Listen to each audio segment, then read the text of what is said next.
Kuntana yange mbanga nfudde batekeka akapande nti Chosen Becky loved Dictator Amir so much.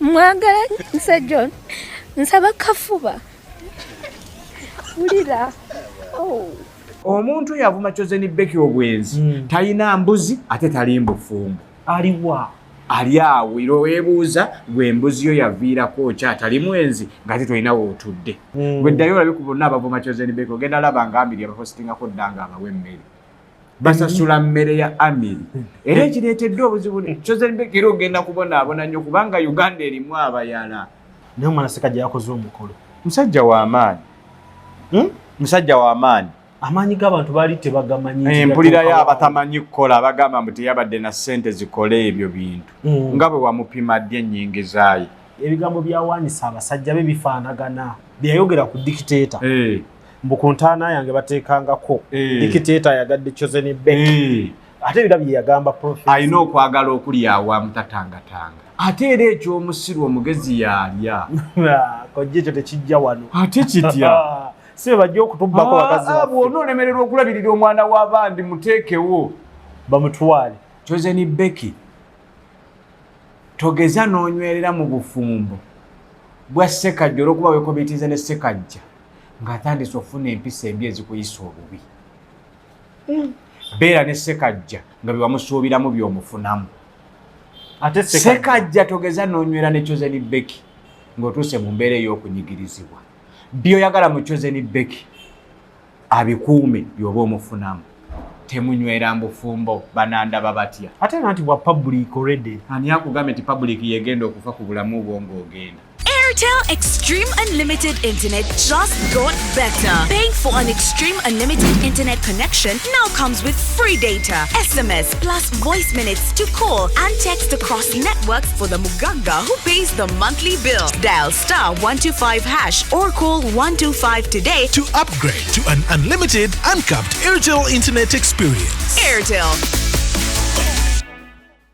Mbanjulira aba AK Furniture abakugu mu kukola entebe mu buli design yonna gy'oyagala ebitanda ne furniture yenna ow'omulembe ate nga muwangaazi. Kuba ku namba z'essimu zolaba wansi awo ku internet banonye ku AK Furniture oba basange e Mulago Kubiri opposite Shell ne ku workshop yawe esangibwa ku Sapolo Kaggwa Road mu Kampala. Kuba ku namba z'essimu zolaba wansi awo ku internet banonye ku AK Furniture oba basange e Mulago Kubiri opposite Shell ne ku workshop yawe esangibwa ku Sapolo Kaggwa Road mu Kampala. The CEO Beauty by Cassandra. Tulina habo wa buli kika, supplements, ebizigo, ebyerusa n'ebiteerusa. Oyagala kusigala mu kala yo, oyagala ku brighteningamu, oyagala kwekuba mpiso.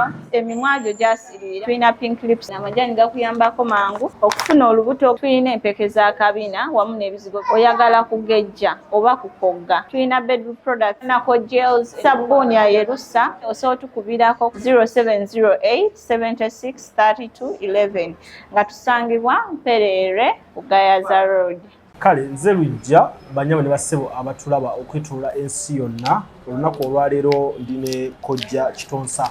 Kojja Kitonsa musajja mulungi mu kufumitiriza ddala ku nsonga z'abafumbo ate n'ensonga n'endala Kojja Kitonsa nyine ndaze nkuulirako nezino ez'eggwanga nga bwe litambula.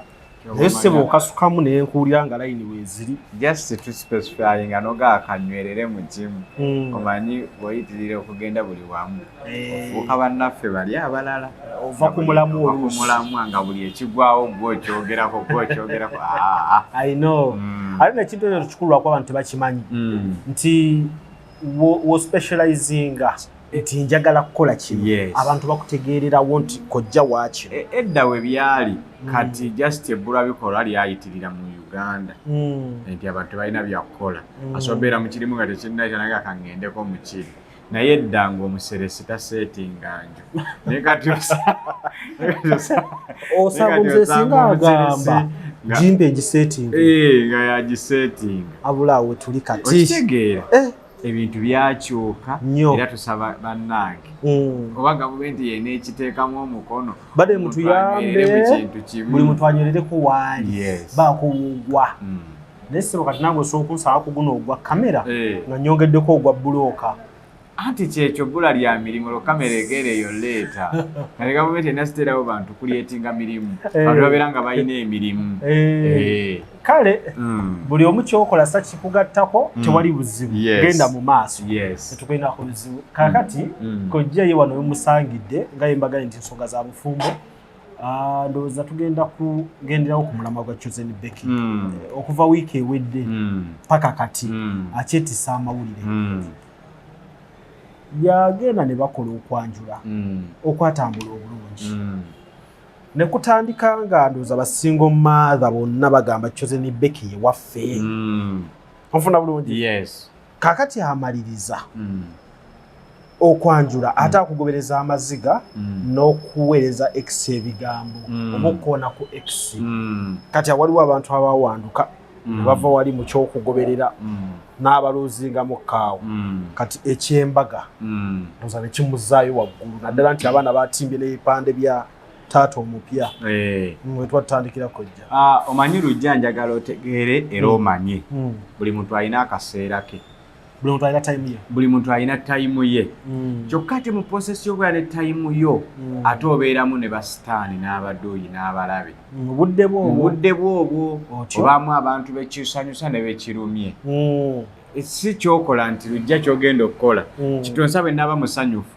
ti n'omuntu omulala akulinaanye musanyufu asobola okuba ye ate omunyiivu yes Chosen Becky alina ensobi z'akola ng'omuntu but of course akyali muto mwana muto byonna asobola obikola akyali mwana muto era eno ensonga nze nina bwe njiraba abantu abasinga obungi abufumbo bwa Chosen Becky bwabalumye bulumi abantu balina ennugu ku mwana yes balina ennugu yes Chosen Becky alina obulabe bwe nga bwe ngenda okunyonyola kuba nze nagamba nze ekirungi nkyogerako n'ekibi nkola nkyogerako kubanga abantu abasinga obungi bonna baleetedde Chosen Becky okutuuka n'okugjayo ebyama omwami yakolanga bw'ati etakola bw'ati bano abantu abagende wa Amiri n'abawa emmere ne bamala okukkuta bano yakibasasula Amiri nga tebakiina nga balina mulwanira lutalo Amiri mugezi asinga Chosen Becky amagezi mu social media oba mu media nti ye talwana direct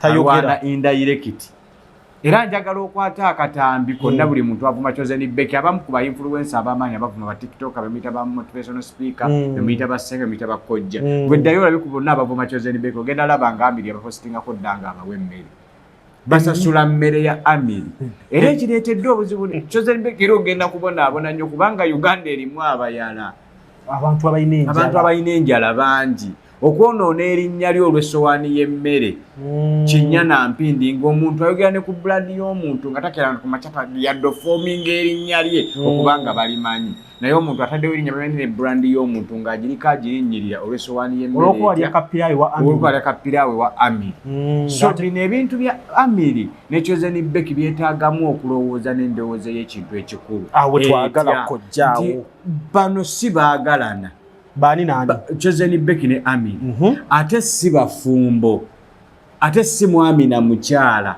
baliko tebabeerangako Amiri yali mukwano gwa Chosen Becky ne bazaala omwana abaana intentionally kojja tebyo bijja olwaleero Sekajja alina amaanyi mangi ku Chosen Becky okusinga Amiri byaddenga ono Sekajja yakafuna Chosen Becky ne Amiri baali ba mukwano ffe kitutamanye aboogera Boganti Chosen Becky yali mufumbe wa Amiri ntulage empeta mukene baluwa y'obufumbo nze bwe mbeera n'omukyala wakanga nsula naye aba akyali mukwano gwange until nga muwasizza mbutongole mu abakyala gye muli mwewoza nti muli bafumbo mu bufumbo bw'abasajja nga muli mikwano gy'abantu be musula nabo nga takuwasangako tajjangako wammwe gwe oli mu kwekomitinga nti ndi mufumbe wa gundi ndi mufumbe wa lujjo olw'okuba osula ne lujja mukola ebintu by'ekintu ekikulu muzadde n'abaana oli mu kuzaala mu mukwano gwo waddemba okumuvinga ono naawe oli waddemba okumuvinga ono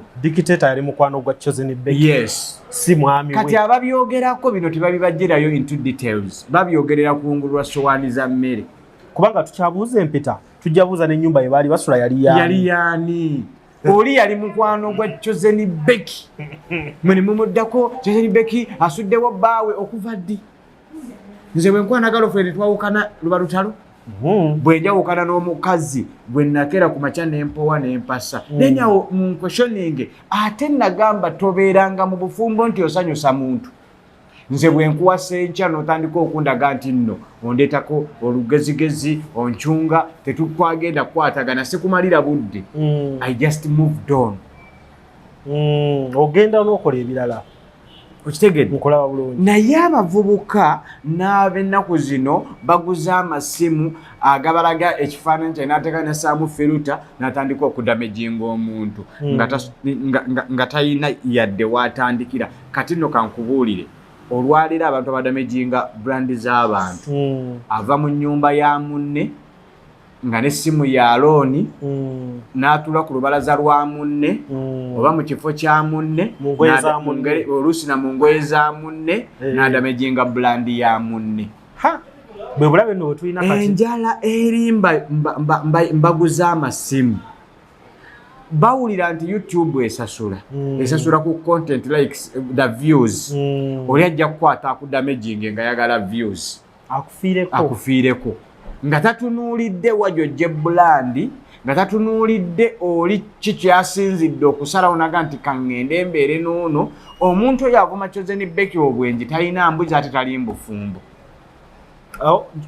omuntu oyo avuma Chosen Becky obwenzi talina mbuzi ate tali mbufumbo ali awo iro weebuuza gwe mbuzi yo yaviirako ki atali mwenzi nga ate tolinawo otudde osooka ovume Chosen Becky obwenzi abantu abamu balina ennugu era kankubuulire kino lujja wootegeerera nti kati osukkulumya ku balala bantu kudisikaasingako Chosen Becky ali above ekintu akirinyisiza that's why buli akwata akasimu ke abamu munoonya na wali wifi zaabwereere n'ogenda n'ovuma omuntu akedde ku makya ne yeekolera omukolo gwe ogulimu wathan milioni 10 sente ezawadde mpitirivu kati oyo alina kuba mukwano gola kwanti fe Abannayuganda Katonda yatubumbanga tulina omutima ogweffubitizenge n'obutayagaliza nti gundi bw'abeera obulungi ekyo kikuluma ndaba abavubuka bakwata obusimusimu awo olw'okuba alina iPhone emiliyoni 7 yoza nti ensi ekomaawo ensi ekyagenda mu maaso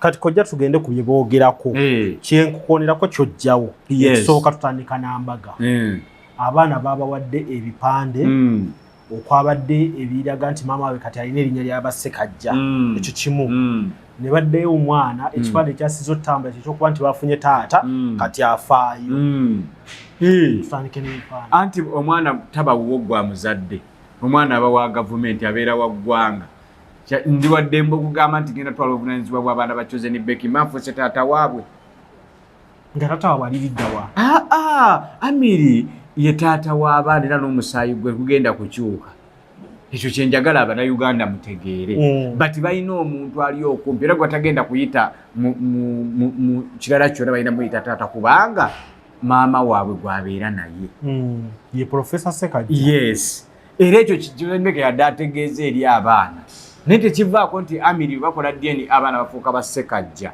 abaana ba Amiri naye olwaleero obuvunaanyizibwa abali okumpi yo tebalina muyisaamu maaso nti si yabazaala oyo nno ye maama omulungi agatta bataata ababiri agatta abaana okubeera awamu kubanga ne mu Ssekajja agenda zaalayo kitegeeza tayagala abaana bano bakule nga waliwo okuboolana abazadde dda abasajja bazaalanga abaana omwana n'amuleeta omwana wa myaka 10 n'amuleeta mbanne n'ogenda ewaka nga totegedde nti omwana ono yajja bukulu ye maama omulungi sawo yabadde agatta Luganda kubanga oli takyaliwo ono yaliwo oyagala agamba abaana nti ono si ye taata wammwe bamuboole bakule mu bwebolereze yakoze kituufu okwewala abaana okuboola taata waabwe yes okapya mbadde sikagenda anti kyegamba nti kati bino omuntu agenda kujja afa googera kyasanze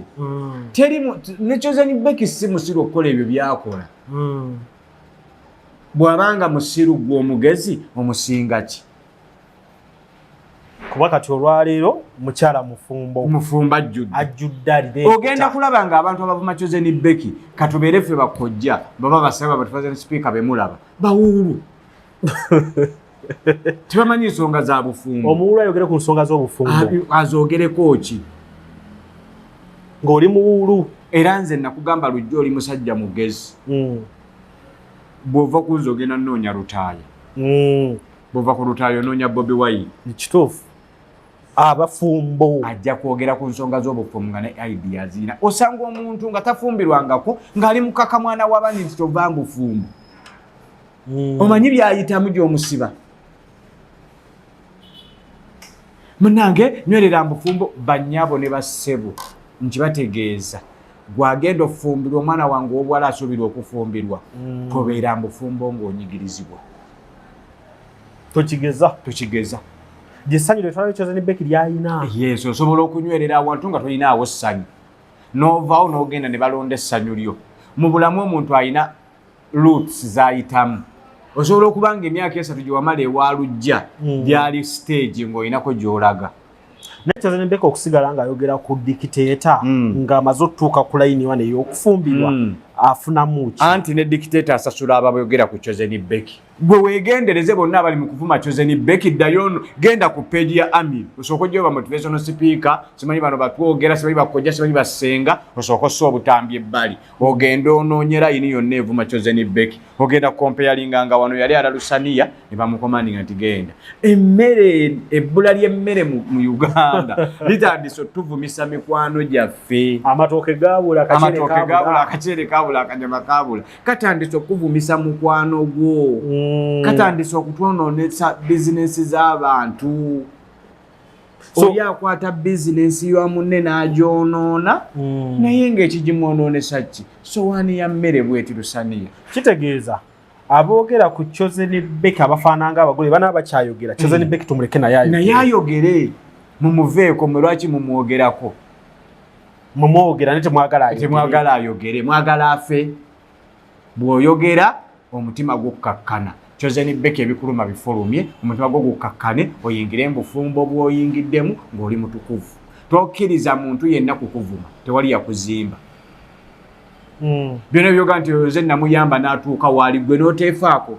Kubeera kyali. Gwe n'oyagaliza oli abeere bulungi nga gwe toyagala obeere bulungi. Oyo ye kojja kitonsa. Lujja. Omutavangayo n'akuga nti nze nazimba lujja. Gwe n'oteezimba. Okategedde. Abantu babyogera. Chosen Becky mwenzi. Oyina embuzi. Embuzi y'okweri. Amanya nze Nsuuga Mustafa. Nkola ne Ali Hila Holdings Uganda Limited. Tuli bakozi ba Biodigester wamu n'okuzimba okw'enjawulo. So olwaleero tuli wano eno nga tuli nkola Biodigester. Ekyenjawulo ekiriwo nti yo eri mu basement wakati okusinziira nga bulijjo abantu mu kiraba ti eno parking lot. So eri wansi eri parking lot eri mu basement. Leero tukoze size y'abantu 5 ng'era erina capacity okusavinga ekizimbe kino kyonna nga wekinaabeera. Wano eno ng'era emigaso gya bulijjo gya Biodigester tebagenda kunuunamu. Atwetaaze ku namba z'essimu 07017669992 ne MTN 0789224230. Enamba ezo zonna kweziri ku WhatsApp. Naye kojja nakaluluka tukatwale siriyasi. Omanyize kati kino ate kyonki w'abasajja. Tutandika okubeera nga bakwano baffe tubakubamu ttooki olw'ensonga. Ono atwala Chosen Becky yali mukubi wa bifaananyi baleeta muleeti. Kati yalina omukazi. Kaakati tosobola kuva ku UBC n'otatandika kyefaanaanyiriza media. Era mba nnyina kutambulira awo. W'obadde ebbanga lyonna. Chosen Becky agende Bungereza gy'atabadde gy'abajja omusajja. Alina kubafuna mu ssako mwabadde atambulira. Ndaba nnyo n'abantu abasiru mu bizinensi ng'ayombesa omwana gw'abadde akozesa ng'akoze ekifaanana ye. Omaze n'omwana w'abandi omukozesa emyaka 5. Avuddewo yadde yayige mulimu muto gw'atandika kukola.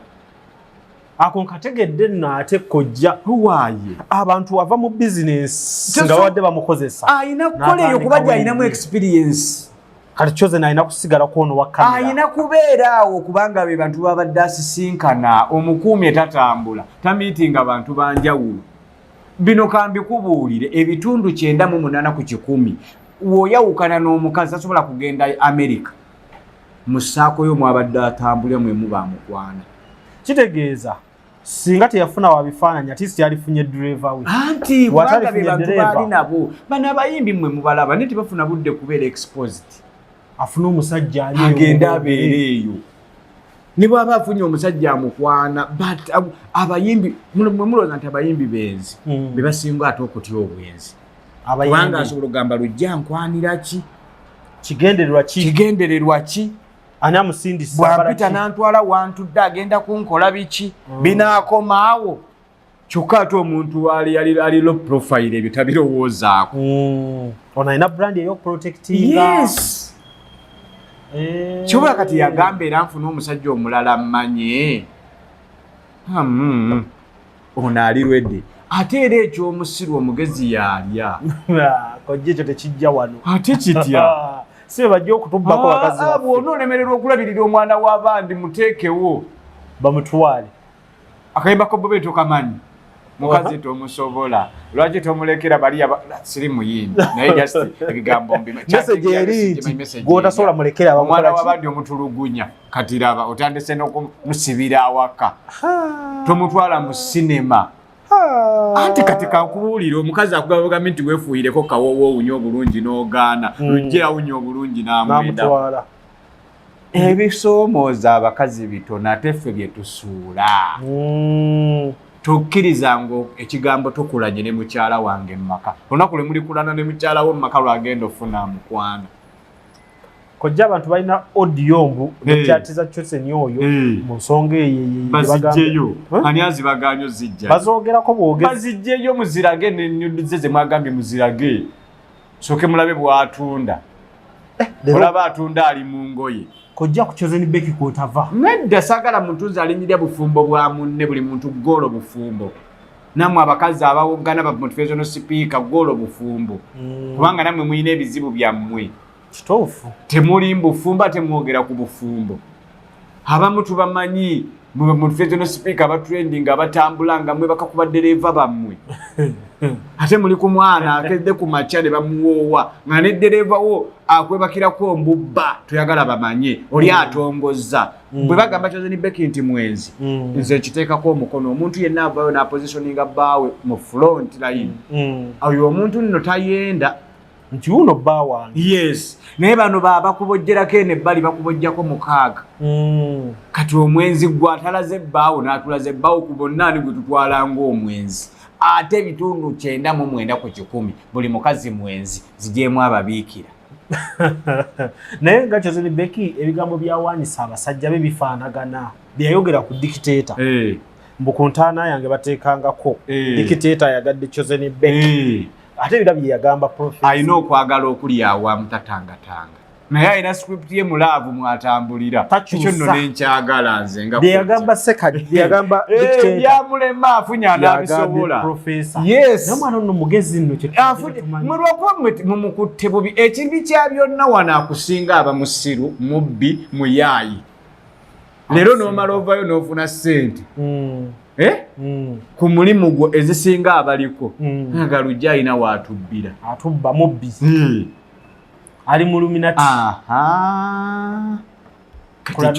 kati Chosen Beki mumuleke ali mu tayimu ye naye temunyiiga alla buli muntu yamukolera olugendo naawe gwe kirumye nga Chosen Beki ali mu lunaku lwe olulwo lujja ne Chosen Beki yalumwakokko ng'alengera abali mu nnaku zaabwe abantu kye batamanyi kati no kankikubuulire Chosen Beki togeza n'onywerera mu bufumbo bwa Ssekajja olw'okuba weekobitiiza ne Ssekajja ng'atandise ofuna empisa embi ezikuyisa obubi beera ne Ssekajja nga byewamusuubiramu by'omufunamu ate Ssekajja togeza n'onywera ne Chosen Beki ng'otuuse mu mbeera ey'okunyigirizibwa by'oyagala mu Chosen Beki abikuume by'oba omufunamu temunywera mbufumbo banandaba batya ate nti bwa public already ani akugambye nti public yegenda okufa ku bulamu bwo ng'ogenda already buli mukate amaaso g'abantu babutaddeko amaaso anti batulaba bulabi togeza n'onyigirizibwa olw'okuba otya okunyiiza Kitonsa yavaayo n'emirya ku bufumbo n'abulesinga tovaayo n'otya okunyiiza abaseeko babafaaza kuba nalabye abantu abamu nga babuwa n'ebiseera Bebyaki. Mbawadde emyaka egi, mbawadde emyezi egi, nabalabyawo. Era teri muntu yenna gwe kijja kumenya kubanga amakyaki amadiini ababafaaza bateekawo amasaakalamenti ag'okwenenya bamanya nti nno mu nsi eriyo okusoba. Kyova olaba obusiraamu butugamba okwenenya eri Allah. Abakatuliki balina esaakalamenti ddamba eryokwenenya bayita bata lya penitensiya lyakwenenya. Kati gwe lwaki ogamba nti ye taasobye asobola okusoba abatali bakatonda. Kati twogere ku bufumbo bwe bakoze obwa civil marriage. Bagenda wali registrar ne bateeka emikono n'endagamuntu ne baziwaayo. Kibi kyekyo nti obwo tebukkiriza musajja kwogerako mukazi mulala aliwa. Kati profesa waali butakyakirizibwa kwongerako mukazi bino bya wabbali. Kaakati njagala okkirize nti abantu bazze bakola amateeka ne bannamateeka bennyini nabo ne gabakwata. Era Chosen Becky saagala ebeere weponiyo nti Ssekajja taakuzzeeko. Oyanirizanga mukyala wa Ssekajja owookubiri mu kiseera kya Ssekajja ng'atuuse okubanja omukyala owookubiri. Ate akimanyi era ajja kumwaniriza. Ssekajja ye gye baayise tetamanyiiyo gye baayise. Ssekajja ekika ky'obufumbo bwe bakoze bw'atamanyi. Abumanyi naye abumanyi era basooka kusomesa kikyogendamu era akimanyi era tekirinaako buzibu. Ffe bakitonsa abaagala ebyobwereere abaagala ebyokwogera abaagala likes abaagala views fe tugenda odiscussinga ku ekyo kyoga nti emitwe ebiri gyonna okuva ku bo n'ababadde oli baseka n'abasindisa okwera bonna tebategeera ffe abagenda okukyogerako ffe tusinga otegeera. Lujja teri muntu akola kintu mu bulamu bwe nga takimanyi nti akikola. Era nze mu nsonga eyo sigenda keera kumakya kunenya Ssekajja, sigenda keera kumakya kunenya Chosen Becky. Bali mu bulamu bwabwe mu budde bwabwe. Bamanyi kye bakola. Yes. Awo kirungi. Kakati amaziga Chosen Becky ge yakaaba wamma kojja nga baakamala omukolo ogw'okwanjula mu kifaananyi ekyokwogera ku Amiru gaali geetaagisa. Abakyala abamu tebamanyi kuyomba. Ennyumba yaabwe yeeyo kukaaba. Omukolo gwa Chosen Becky nga guwedde nze nina bye nagulamu ebitatambula bulungi era nabyogerako. Okugenda okupangisa ekifo hoteero bintu ebyo bitatambula bulungi era nabyogerako. Naye ne mmanya nti maybe waliwo ensonga endala oba eyakeera ne bagamba kasooke okuzaala kubeere ewaka banyuma mpo tujje tukigaziyize eno. Naye ebyo byonna nze siri musanyufu nabyo. Era Chosen Becky mu kintu kyonna kye wakola ekitansanyusa nze nga nze kwe kwanjulira mu gadeni. Ewaka ne wawafunda watya kwata omukolo ogwo oguteeka ewaka. Bino ebisigadde ebyokwagala bbaawo teri agenda kwadvisinga. Teri agenda kukwadvisinga. Nyumirwa obulamu bwo, yagala musajjawo as long as oli happy. Bano banogoba Anthony baleke baveeko lwaki obonaabona n'omuntu alumirirwa ebitamukwatako. Baveeko n'abo bagamba nti wabaliira abasajja baabwe balye. Balye oba wabalya mu kiseera kati oyagala kukakkana buli mukazi alina kati kankubulye bano abakazi balina kye batamanyi. Bw'okimanyi nti nno abakazi abasinga obungi tasobola kumanya namba y'abasajja bakamwe abakazi abo bennyini be mulaba omukyala alina kweyisa tebamanyi basajja bakabe bakako. Naye ng'ayogera olaba ng'omusajja ng'avuma nnyo abakazi ayogera kweza ensonga tamanyi bakazi bayake bakako. Ate n'ayogera anti abo be basinga obubi. Abo basinga obubi. Malaya yalengera malaya. Omufaza asobola okulengera malaya amusangewa. Oba Chosen Becky wabaliira abasajja sigwe wabayita wabali eyo chapter yaggalawo kati oli mbufumbo bwo nyumirwa bufumbo namwe be balira abasajja bugayavu bwammwe musajja ajjawo obwongo obukwana ng'omanyi olabirira omusajja kojja twogereko ne ku boy child ono tetumulekerera ani amiirwa akola atya mu mbeera yekkakkanya afune omukazi omulala omukazi yamulema afune omukazi omulala amuvinge on kyekikulaga nti obufumbo tabusobola yekkakkanya nga we bakyamwogera ekyokuba nti yali tafaayo yali tafaayo byo byonna Chosen Becky ajja kubyogera bw'ona olekeraawo okuwa abantu piraawo vuma bufumbo bwe piraawo tunda mutunde tomuwa simanyi bayinza onayogera nnyo kamusowaani y'emmere akudefending weakness zammwe muzikola nga muzimanyi ogaba piraawo w'emmere omuwa abantu bavume Chosen nkugambye kino nkirinako evidence genda ku buli muntu ajjeyo akatambi bano ba motivational speaker bamwe be mulina ku mitimbagano ojja musanga yali ku lusaniya lwa mmere wa dictator Amir wana ali mu kuvuma Chosen Becky ekibasumbuye bonna ekivumya Chosen Becky mukono gamu tabawaayo tasobola kukwokya kati bamuvuma ndowooza bave eno bannatabula anti social media eno teyasomesebwa bantu kumanya baba tumanyi nti buli alina smartphone munnamawulire era kati omulembe gwe tuliko buli omu munnamawulire buli alina smartphone munnamawulire nosaa gondi media senga media ate baganya akagambo media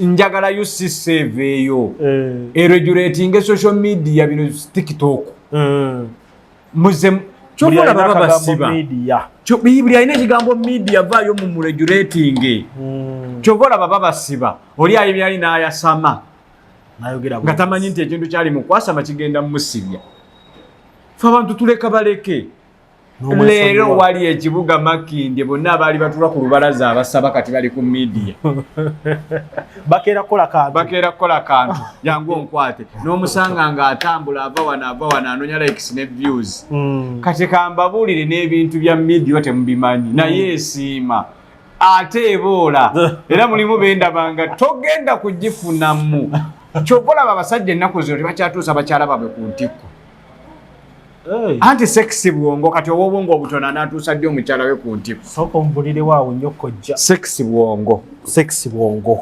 atabulina agenda tuuza ddi mukyala we ku ntikko kati abantu bakole batya bafune obwongo batuuse bakyala baabwe ku ntikko ojja kukyekanga ng'omuntu awangadde ne mukyala we mbufumbo nga mukyala we satisfied bagenze nnyo waggulu bali successful bana abeegeziwaliza ku mitimbagano tebalina na bakyala era bali wansi yabane nga twogera ku mutimbagano n'amaka omanyi nti waliwo abantu ababeera ku live okwo ku ssaawa 8 ogw'ekiro tebategeera n'omwenda ne 10 tebategeera kati obudde bw'omukyala abufuna tebali mulaavu beesanyusaamu bwesanyusa anti bibiri waliwo kubanga oli mulaavu n'okwesanyusaamu ng'omuntu gwena emwesanyusaamu bwesanyusa kubanga kuliko n'abawala nabo babeerako omuntu gwali naye tamwagala tebali mulaavu bali mu kwesanyusaamu oli n'akola live ng'ali mu buliri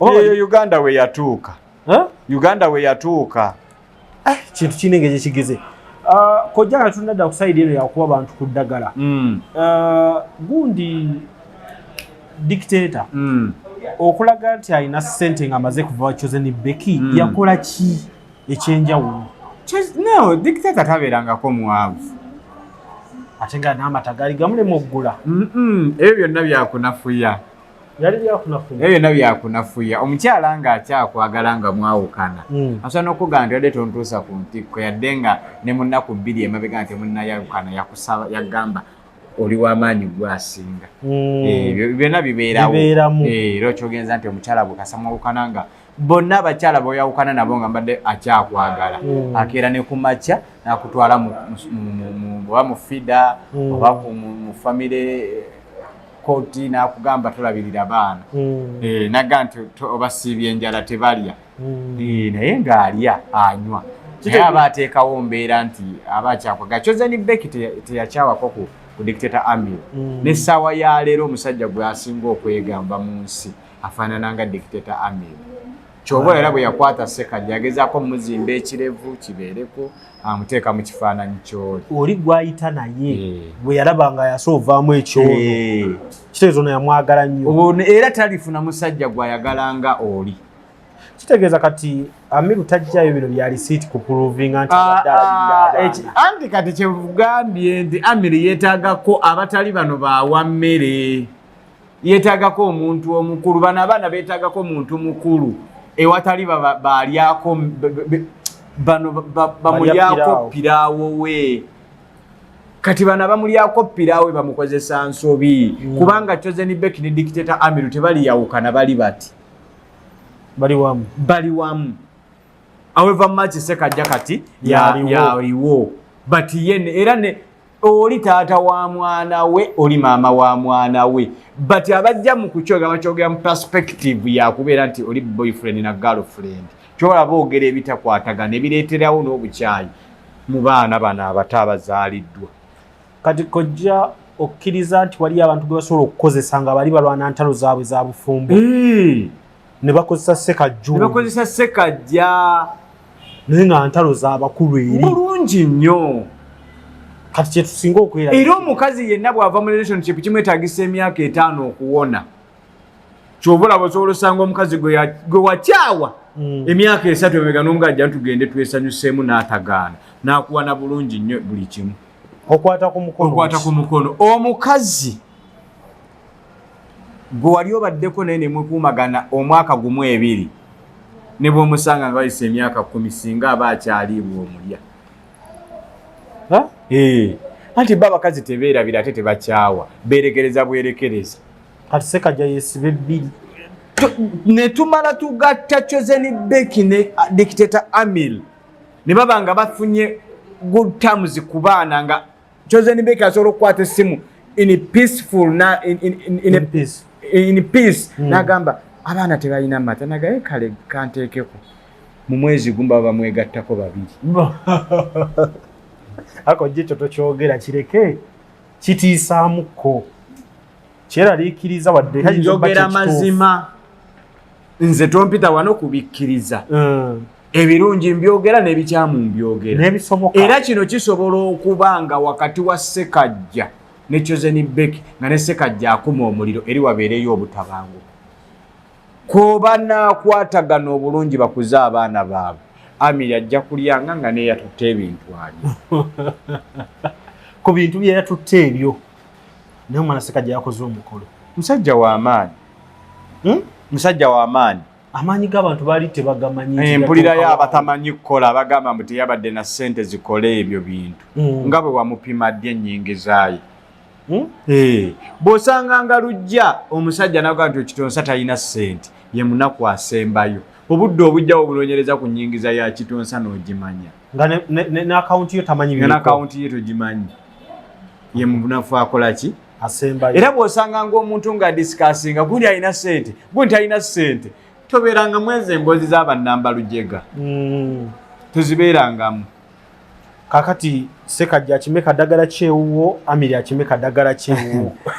Ssekajja ano ne Superlock anyweze mukyala we. Superlock kakola katya? Kamuvunnamira byalo kanyweza mukyala kunywera waka n'omukyala asobola okakozesa okunyweza omwami we okubeera. Superlock. Okasaba ku kojja Kitonsa. Kitonsa ndi wati? Kitonsa Group.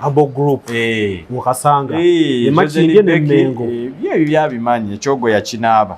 Ebyo byaggwa kyogo anti mwe abakyala tubagani mulabe ku kyogo nga gwo kyawa gwo yingiza nemuga tebisoboka ani yakugamba kati wala abachozen Becky ngo bayita benzi olwo baana abekyogo mikisa jawe wejiri Dictator Amiru akimeka ki Dictator Amiru bano ne kaki kipayo payo kyamwagala omukomyewo ono ne kipayo payo takola kati muweka stamina ng'omukazi okyamwagala anti kipayo payo ibe kigwayo kiri ewala mpenduzo yenona kiri wala mpenduzo yenona nenga Dictator Amiru wamaze kyenkusaba tebakuvumisa maama w'abaana bo ekyo tekigenda kuva oli maama w'abaana bo respect mama wa baby mama nawe Chosen Becky respect daddy baby daddy yes gaveka abo bano abantu abali mu kubakumamu omuliro bo bye baagala bo bali mu kufuna views na following era mu repetition yammwe efa n'ey'abaana